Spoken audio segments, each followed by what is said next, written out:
9-11. naka noonu yaa ngi feggoog sànq ba léegi ex la may wooy mais bon c'est toujours ma femme Coro noo def. maa ngi nii rek. man daal ni nga seddalee sa baat bi neexuma mais bon grave je vais ma faire fas sama kanam nii yow seetloo ko. léegi nga dindi ko kon su ma la reetaanee rek nga dindi lépp. ayca ponk bi benn la pour le moment. waxtaanee ballon d'or bi enfin xam nañu ne Messi lañ ko joxaat mu rangale 6 ballon d'or am. yaakaar naa image bi rafetoon na trop. même Sadio Mané félicité na ko naka ngeen jàngatee situation bi.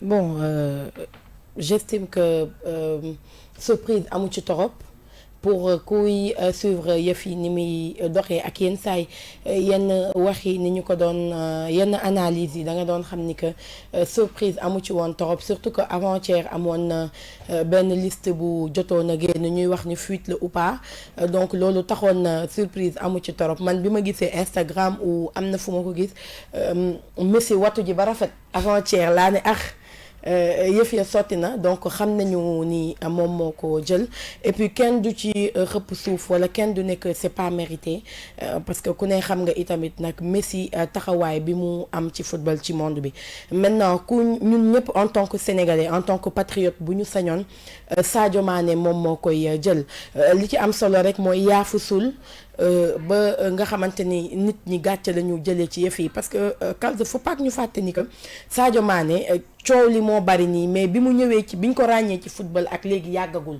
donc bu ñëwee tey ci en si peu de temps macha allah bu ñu tuddee Messi tudd Cristiano Ronaldo tudd ko man je pense que sant yàlla rek moom moo ko war moom mais moom moo war képp koo xamante ne jege nga ko wala képp kuy sénégalais loolu benn la ñaareel bi mooy li nga xamante ne moom moo di Ballon d'Or dafay primer meilleur joueur bu toute une année maintenant am na ci statistique yoo xamante ni moom mën na fa nekk meilleur moom Sadio Mané mais am na ci yeneen paramètres yoo xamante ne buñ ko jëlee en compte ñeneen ñi dañuy koy jaay dañ koy daal di raw ku ci mel ni Messi donc man je pense que côté football amatuñu dara loo xamante ne mën nañ ko xaw a reprocher Sadio Mané peut-être bëgg rek mu gën a boot équipe nationale bu Sénégal parce que daf ci am solo li ma sama benn waaye ne ma li ko xañ démb raté ay penalty ci la sur un ton taquin et tout donc yooyu yëpp c'est des choses yu muy travailler waat mais leneen lu Sadio Mané di travailler waat Kalzi jàpp naa ni image am ci lay bokk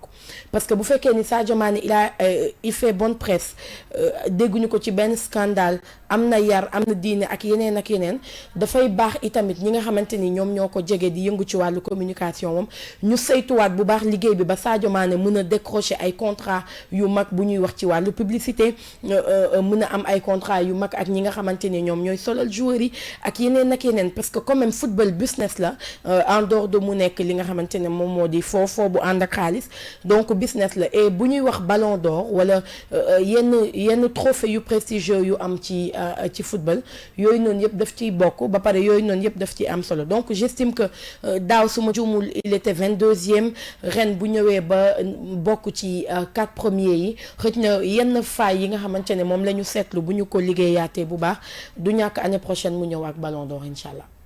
waaw Kalz Coro li moo xam na solo surtout ci côté image bi parce que je pense que aspect boobu yàggul dara def naa ci benn dossier jël ci ay journalistes sportifs ñu wax effectivement ne côté image am ak côté marketing comparé à Messi à Ronaldo et à Neymar entre autres lu mu war a gën a mën a travailler la même si dafa réservé même si il est calme loolu lu mu war a defaraat la parce que c'est très important mu defaraat image am parce que daf ci am solo surtout ci àdduna bi jamono ji fi ñu ci toll daf ci am solo bu baax a baax mais néanmoins li nga xam ne moo xew démb moom mënuñu lu dool di ko méttitlu lenn en tout cas moo ci positif à mon avis c'est que leer na ne Sadio Mané même s'il n'a pas remporté le Ballon d'Or gagné na li nga xam ne moom mooy xolu sénégalais et c'est pour man c'est une grande victoire gagné na xolu sénégalais parce que y a quelque temps bëriwoon na ay critiques yu doon dal ci kawam ba ñu ko doon tuddee Samba Alar il est passé de Samba Alar à Sadio suñu Ballon d'Or et je pense que loolu c'est une victoire boo xam ne à mon avis Sadio Mané tey boo ko fekkee fi mu nekk boo ko laajee lan moo la gënal entre gagner 50 ballons d'or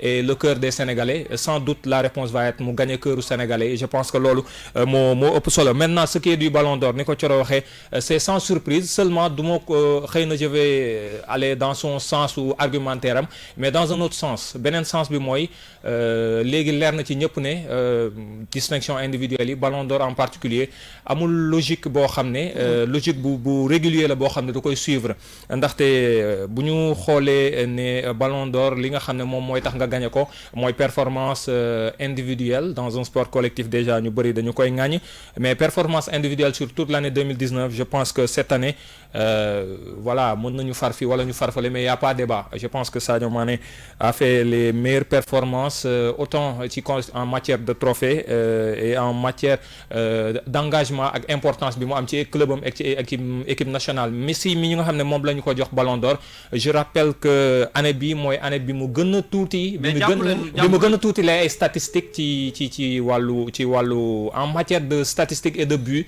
année bii la gën a tuutile et pourtant année bii la ñu ko jox parce que de 2015 jusqu'à 2019 année bi mooy année bi mu gën a tuuti lu mu dugal ci but sur une année civile et bu ñu xoolee loolu day xaw a am benn paradoxe parce que déjà ce n'est pas la première fois Sadio Mané je pense que Samuel Eto'o en 2009 pareil moo ko dal Sneijder le Hollandais pareil entre autres Messi Iniesta Thierry Henry entre autres donc je pense que li leer ba leer mooy tey ku mu leerul woon ne Ballon d'Or bi moom yaa ma neex da cee am démb moom leer na nañ ne féete bu baax a baax am na ci et puis voilà je pense que il faut passer à autre chose je pense que le plus important pour Sadio c'est qu'il continue de progresser. maa ngi dégg kenn ne bu ko Sadio Mané gagné woon scandale lay doon ci àddina bi parce que xam naa ni ñoom mënuñu ko sax imaginer de donner ça en africain c'est un peu dommage et pourtant mi ngi def li mu war a def alors ñi ngi ànd ci waxtaan wi ak Bakary Cissé journaliste bu Record ngir partager ak moom tey waxtaan wi ci suba si Bakary ñi ngi lay nuyu.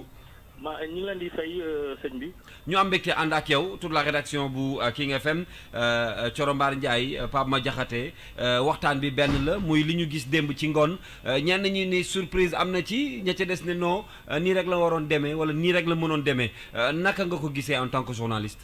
bon man je pense que lii mooy nekk sama 4e ou 5e intervention sama kaddu duma ko soppi mukk parce que jàpp naa ni c'est un vrai scandale pour ne pas dire une mascarade électorale parce que effectivement vote moom foo ko déggee da ngay xam ni subjectivité am na fa mais ñu mel ni ay journalistes ñi nga xamante ni ñoom ñooy ay spécialistes ñi nga xamante ni ñoo war a saytu bu baax a baax li nga xamante ni mooy saison joueur bu ne ñooñu je pense que il doit avoir un brin d'objectivité dans ce qu'ils font. Malheureusement ce n'est pas le cas parce que bu ñu xoolee depuis 2010 bi nga xamante ni France Football moom ak FIFA ñoo doon co-organiser ndoo yëf yi FIFA boole na ci ñi nga xamante ni mooy entraîneurs yi ak yeneen joueurs yi mais France Football bu mu récupératé li nga xamante ni mooy Ballon d'Or bi lu mu jàpp mooy journalistes yi ñoo war a voter parce que pour ñoom journalistes yi ñooy suivre de façon assidue les joueurs un peu partout malheureusement ce n'est pas le cas résultat yi ñu gis wane na ni vraiment am na mascarade électorale bi nga xamante ne mooy Ballon d'Or bi ñu jox bi nga xamante ne mooy Lionel Messi dem ba. alors Bakary Pape Madiakhaté Sarr ci kàddu gi gis nañ wax nga ko mascarade la surtout que bu fekkee ne ay journalistes ñoom ñooy def vote bi mais démb lan moo la gën a choqué yow particulièrement le fait que Sadio Mané jëlul Ballon d'Or bi wala le fait que lu mu nekkul ci podium bi. non man nu mu jëlul Ballon d'Or bi xam nga tamit naan on se contente du peu man loolu laa bëggul comprendre tey jii nii critères yi leer nañu. critères yi mooy joueur bi performance yi mu def ci clubam fu mu jëlee clubam ak fu mu ko yóbbu gaa Lionel Messi kenn du naatable ni ci Lionel Messi moo dàq football ci monde bi mais saison 2019 bi wax dëgg yàlla je pense que Sadio Mané a été beaucoup plus kii nu mu tudd encore résultat moo ëpp li nga xamante ni mooy résultat wu Lionel Messi c'est vrai que Lionel Messi a mis 41 buts si on veut Sadio Mané aujourd'hui jusqu'au jour de la clôture des votes je pense pas qu'il soit inférieur parce que tey jii nii bu ñu fàttee ne Sadio gagné na li nga xamante ne mooy Ligue des Champions te Ligue des Champions mooy compétition bu gën a prestigieuse en Europe te balaa muy gagné Ligue des Champions Lionel Messi la éliminé keroog il a porté Liverpool même su fekkente ni il n'avait pas marqué de but mais sa présence sur le terrain a beaucoup fatigué l'arrière-garde barcelonaise Lionel Messi Sadio ko éliminé Lionel Messi boo jëlee sur le plan international benn bi la dugal fi nga xamante ne mooy Copa America Sadio dem na ba final Coupe d'Afrique des Nations marqué 3 buts soit dañu ne ñun du ñu jël en considération la Coupe d'Afrique des Nations qui n'est pas une compétition qui nous intéresse ou bien dañuy xool yaa ma neex te bu fekkente ni yaa ma neex la effectivement Lionel Messi mooy jël mais je suis en train de jeter un coup d'œil sur les différents votes maa ngi xool votes yi léegi nii mais je parce que damay vote yoo xamante ne damay ree daf may def ay ree parce que waxoon naa sama benn xarit dëmb ne ko tey jii nii doo laaj journaliste bi nekk Philippines nga ne ko jour yaa ngi ne ñii nga war a voter de facto il va mettre le nom de Messi parce que dafay jàpp ne Messi extraterrestre la que Lionel Messi extraterrestre la après ñeneen ñi doog a ñëw mais comme je l'ai dit foofu nag on a biaisé les débats parce que man je pense que bu ñu ne tey jii nii dañu war a voter critères yaa ngi nii nañ jëm a xool critères yi donc je pense que ces cris de cœur bi ñu ñi nekk di def amaana waa France Football dinañ ko dëgg te France Football aussi ça c'est aussi c'est une information bi ma la jox ki nga xamante ne mooy rédacteur en chef bu France Football moom mooy voté au nom de la France et bii pas il a voté pour Sadio donc ce qui veut dire quelque part war na am li nga xamante ne mooy brin d'objectivité mais si on prend nos amis de la sous-région après xam naa ni da ngeen di am résultat yi ngeen xool ñi nga xamante ni ñoo voté kon ce qui voudrait dire quelque part comme je l'ai dit am na li nga xamante ne mooy subjectivité voilà d'accord Bakary maa ngi lay nuyu Corombaar Ndiaye la ci kàddu gi bu ñu déggee kàddu yi nga xamante ni moom nga yëkkati soriwul torop kàddu yi nga xamante ne moom la Habib Beye yëkkati démb ak ñeneen ñu bëri ñoo xamante ni ñaawlu nañu xëj na ni yëf yi doxee ci wàllu vote yi ak lu ni mel mais bu ñu jógee ci loolu noonu dañuy faral di wax ni itamit lu jëm ci wàllu communication marketing image yooyu yëpp dafay jouer ci li nga xamante ni moom moo di ci ballon d'or bi on a l'impression que Sadio Mané ci côté boobu dafa mel ni ku ci xaw a am blocage un peu am ñoo xamante ni tamit am na ci ñoo xam ne itamit ñaawlu nañu xëj na taxawaayu ñenn ci ay dirigeants yu Liverpool ak yu mel noonu jàpp ni xëj na ils n'ont pas mis la pression ak yeneen yu xaw a mel noonu bu ñu xoolee loolu noonu yépp tey Sadio Mané n'est pas sur le podium on est désolé de se contenter du peu mais à un moment donné itamit bu ñu xoolee bi mu ñëwee ak léegi dañu naan xëj na dinañu sant yàlla parce que mënoon na bañ a demee noonu ak yeneen lan nga yaakaar ni que la ñu war a xëj na gën a liggéeyaat ci côté Sadio Mané bu génnee ci terrain bi ndax am nañ yaqin ne terrain bi lu mu ci mën mi ngi ko ciy def te noonu lay continuer mais yeneen paramètres yi nga xamante ni wax nañ ko jël en compte yéen ñi nga xam ne yéen a ko jege wala képp kuy liggéey ak moom lan ngeen yaakaar ne loolu la ñu war a liggéeyaat pour Sadio Mané ba bu ñuy demaat ci ballon d'or du ñu am jeexi jaaxa ci mu jël ko. voilà Thioro donc abordé nga fi ñaari question yu am solo yi nga xamante ni loolu dafa important trop parce que tey jii nii boo xoolee nii naan Sadio n'est pas présent sur les réseaux sociaux il n'est pas il faut ngeen nit ñi xam tamit ku nekk am na ni nga mel c'est vrai que nous sommes dans le monde du professionnalisme mais nit ki noo mënta professionnel am na yow ni sa bopp ni nga mel te bëggoo àdduna du neex ba kenn changer la ko donc je me dis que tey jii nii boo gisee ñi naan Sadio Mané est-ce que c'est parce que il est présent sur les réseaux sociaux moo tax ñi naan Sadio Mané ou bien tey jii nii dañuy wax Sadio Mané parce que il fait de bonnes performances sur le terrain et je pense que loolu noonu deuxième aspect bi moo ëpp solo donc balaa tey ñi naan Sadio Mané il faut que bu ñu fàttee benn affaire bu ñu jógee Coupe d'Afrique Coupe du monde 2018 am na ñu bëri ñu doon wax Sadio Mané ñi ko doon tuddee ba àllar parce que nee nañu Liverpool lay joxe du joxe équipe nationale mais tey jii nii tendance yi changé na Sadio dafa mel ni tey jii Sénégalais yi ko gën a bëgg sa boppam donc ce qui veut dire quelque part que effectivement lu ñu doon wax ci image am commencé nañ ko defaraat bu baax parce que tey jii nii doo tudd nit ki te pourtant nekkul di def ay performance am na équipe am na joueurs yu bëri yi nga xamante ne ñoo fi jiitu Sadio Mané ñoo ko ëpp sélection mais tey lu mu nekk di def en équipe nationale et en club ñooñu jotuñu ko def donc je pense que loolu c'est un autre débat je ne vais pas dire que c'est un faux débat mais ñi war a liggéeyal Sadio li nga xamante ni ñooy liggéey communication ñu ngi koy def maintenant ñoo xamante ni maîtriser wuñu ko mun nañ toog fenn fu ne wala ñi expliquer parce que Sadio y a une structure qui s'appelle SM10 Limited mooy structure mooy boîte de communication bi nga xamante ne c'est basé à Londres moo ko gérer te ñooñu noonu ñu ngi def seen liggéey normalement maintenant quant à ce réseaux sociaux moom mais Sadio xaw ma ndax Thioro yow tu es sur les réseaux sociaux bu fekkente ni yaa ngi foofu bu baax di nga gis Sadio Mané. am na compte Instagram. am na compte Facebook am na di nga xale yu am âge am lépp lu ñuy def du matin au soir mu ngi koy def te moo leen ëpp jot. xam nga amaana ñu bëri xamuñu ni parce que il est timide et tout mais je te dis encore une fois tous les jeunes de sa génération lépp lu ñuy def du matin au soir mu ngi ci. donc pour man loolu beneen affaire la léegi est-ce que dañu naan communication mais Messi il te fait une seule communication dans l'année. Messi il communique moins. sama waa ji yoon xam ngeen loolu Messi il communique moins. kii nu mu tuddati Modric il ne communique pas du tout. xam nga li ma la Cristiano Ronaldo s'il sort pour faire pour communiquer c'est pour raconter des conneries. Excusez-moi des bêtises. parce que Cristiano Ronaldo il sort il dit je suis beau je suis jeune j'ai beaucoup d'argent. xam nga li ma la donc comprendre nga donc s'il faut communiquer pour communiquer vaut mieux se taire. parce que am na benn maxime buy naan si on rate la plus grande occasion si on pense le plus grand la plus grande occasion de taire tout le temps on veut parler ça vraiment trop de communication. tue la communication. donc loolu la maintenant deuxième aspect bi mooy dirigeant Liverpool yi ku mel ni Klopp réaction bu mu def il faut positiver ça il a été très maladroit boo xamul nga dëgg juste il a été très maladroit. mais pour vous dire que muy Sadio. muy ñi ko jege. muy Klopp. depuis 20 jours. xamoon nañu ni résultats yi ñëpp xamoon nañu résultats yi. ñi jege Sadio ak Klopp ak tout ce qui était dans les circuits là ñëpp xamoon nañu depuis 20 jours ni affaire bi am na.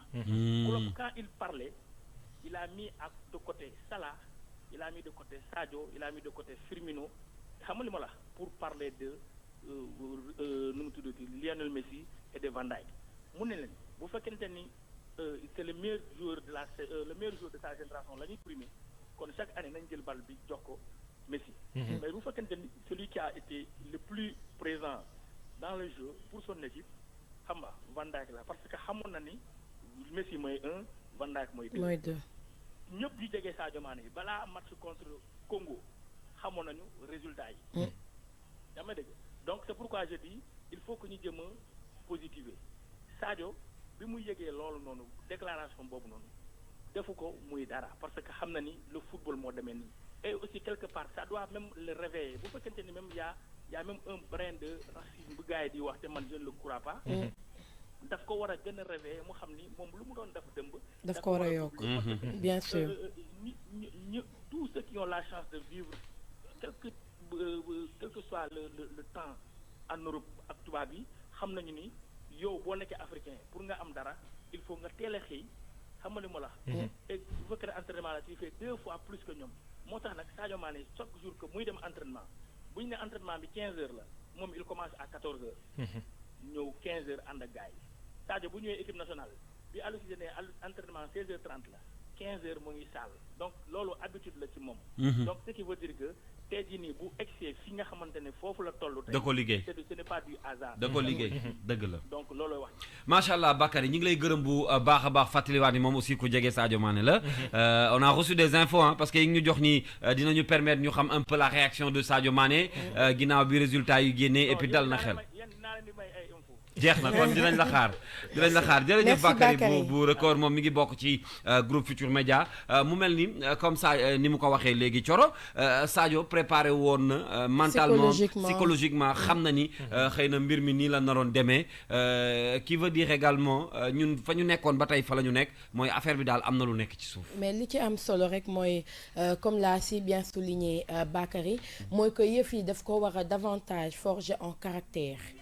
lépp lu mu am ci fulla ak fayda ak jom ak motivation mu yokk ko parce que bu ñu xëj na ñoom bu seen pexe juboon 4e bi sax du ko jël parce que noir la j'ai vu quelqu'un dire s'il s'appelait Maninho moom la ñuy jox ballon d'or bi Stéphane voilà effectivement donc c'est pour dire un peu que dëkku liñ naan nag bu ñuul boo ci amee soow mu weex da ngay daal di jël donc il évolue ci football ni ma ko waxee sànq football bi fi mu toll nii tembe business la qu'on le veuille ou pas loolu benn la ñaareel bi mooy fa muy nekk nag dëkku jàmbur la nekk donc bu amee jom ak ngor ak fulla ak fayda ak motivation bi war ba bu ñu nee bu ñu nee Messi ne Van Dijk ne Cristiano Ronaldo ne Sadio Mané ci peu de temps bi nga xamante ni moom la fi def donc dafay wane ni rek que moom amul dara loo xamante ne mi ngi koy ñàkk maintenant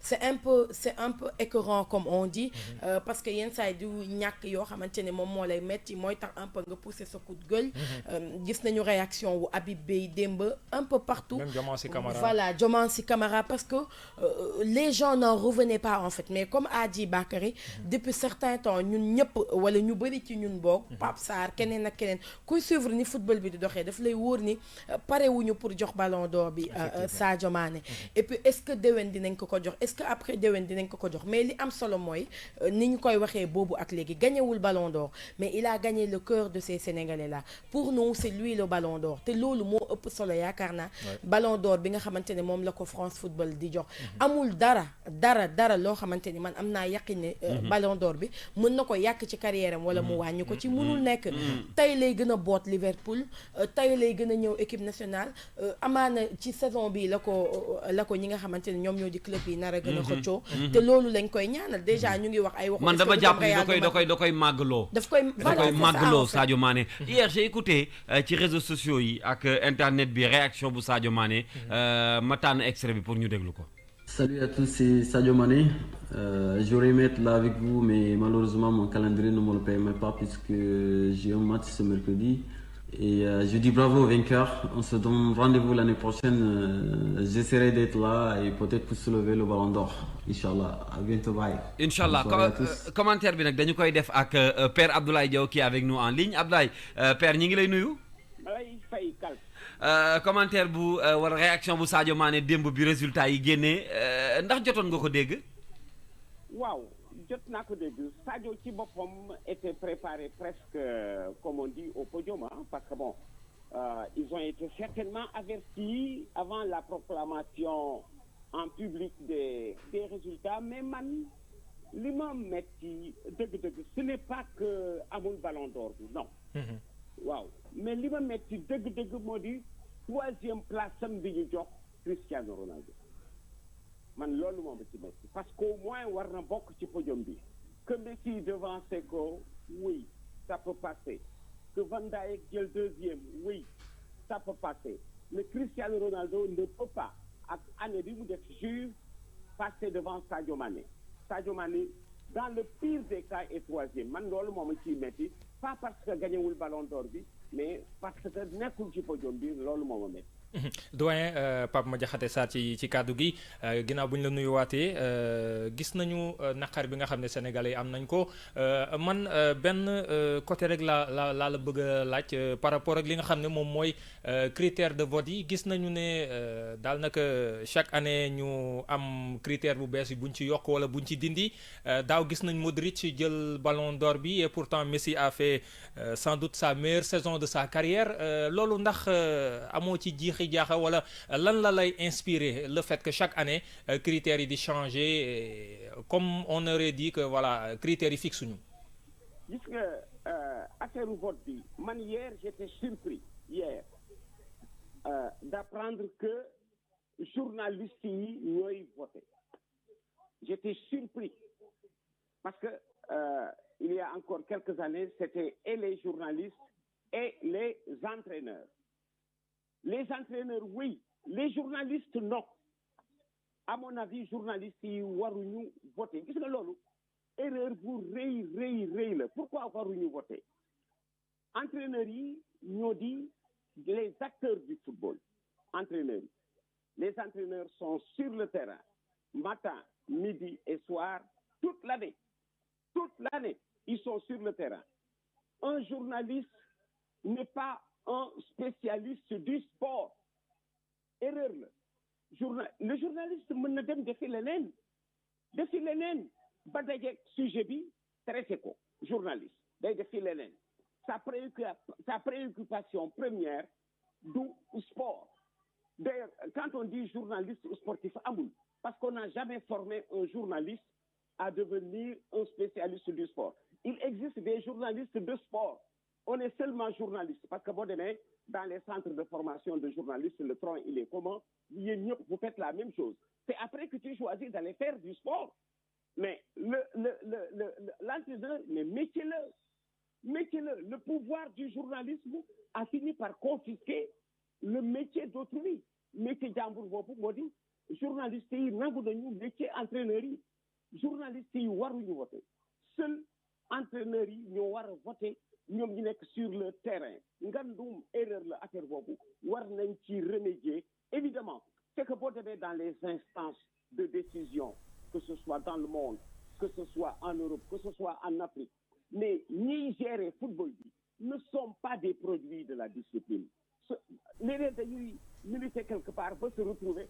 man j'ai passé dans un même hôtel à Khartoum def naa fa 5 jours avec les dirigeants de la CAF mooy bi ma CAF di distinguer au Soudan ci cinquantenaire u football Afrique ci cinquantenaire u CAF pour service rendu au football ma bokk ak ñoom hôtel 5 jours mais dama ni yow ndekk ci ñii ñooñuy diriger ay ñu nga xamee ni li ñuy def xamuñ ci dara Moussa gis secrétaire général bu nga xam ni papa maka ne kon mu koy dimbale ba mu juga nekk mais les non dirigeants attention ci ñuy diriger Joseph Antoine Bell l'avait dit et il a raison mës na ni un jour ou l'autre pour être un dirigeant wala même pour être président de fédération il faut avoir été un produit de la discipline. D'accord.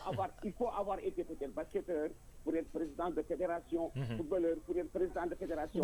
Sinon, di ngay jël ay décisions yu doy waar yu nga xam ni dafay pénaliser la discipline. D'accord doyen Thioro Mbar Ndiaye la ci kàddu gi ñu ngi lay nuyu bu baax bu ñu ñëwaatee un peu delluwaat ci Ballon d'Or bi nga xamante ni moom mooy bu démb bi ñu bëri jàpp ne scandale la ñii ne mascarade la ñu ne c'est pas la première fois mu dal li nga xamante ni moom moo di africain ak yu mel noonu est-ce que lu ni mel bu continuer du dem ba Ballon d'Or ñàkk réellement li nga xamante ne moom moo di sooklam wala lustre bi taxoon ku nekk jàpp ne xëj na moom mooy cérémonie bi gën a prestigieuse ci football est-ce que bu ñu demee ba mel ni ñi nga xamante ne ñoom ñoo di der bu ñuul wala africain ñoom waruñu am droit gagner le Ballon d'Or France football est-ce que du am lu mu dindi ci mythe bi nekk ci Ballon d'Or.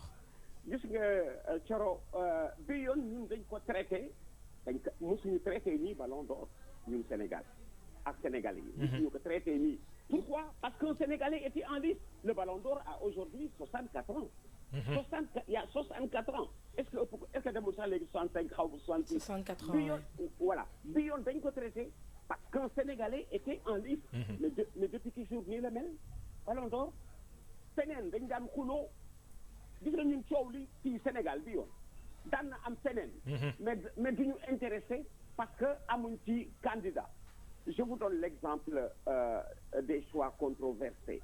Le Ballon d'Or, je viens de vous dire, à 64 ans. Xool leen gardien de but ni mu important we ci équipe. Je sais qu'il y a eu des gardiens de but yu fi mës a jaar yu ko mérité. benn gardien de but moo ko mës a jël. muy Lev Yachine. Lev Yachine bu URSS. Injuste. Et comme seetaan football ci dugal but moom ngay gën a gis. loolu moo indi en 64 ans de Ballon d'Or il n'y a que 2 défenseurs. 2 Cannavaro ak allemand ba. Beckenbauer. déedéet Beckenbauer Beckenbauer du woon sax défenseur ci la. bon ça me reviendra allemand wu Dortmund bi la. il était à Dortmund alors 2 défenseurs lañ ko jox. alors que am nañu ko fi mérité ñoom Baresi. ñoom Roberto Carlos. ñoom Maldini. et cetera ba ci Marcelo di mérité na ko mais c'est parce que quand tu regardes un match il est plus facile de voir un attaquant parce que sa performance. parce que ñoom ñooy dugal. voilà ñuy dugal ngay gis c'est-à-dire ñuy def Iniesta dem na te amu ko. effectivement Xavi dem na te amu ko. et cetera je lisais Van Dijk di jël 2e. Il dit sa grosse satisfaction c'est d'être là en sa qualité de défenseur. Parce que on s'est souvent détourné des défenseurs. Bien sûr. te ñi ko ci mérité ak ñoo bare. Alors c'est injuste moom laa la wax ni la ci lecture bi waa ji day jaaxaan rek buñ ko nee meilleur joueur rek mu seet ku dugal bi. jeex na daal di ci génn Regardez par exemple notre dernier 4-1 pelé en Eswatini. Famara Diédhiou a été le héros du match sans être le meilleur joueur. Si. Tout à fait. Il a été le héros. Mosuma doon génne meilleur joueur, c'est peut-être Crépin.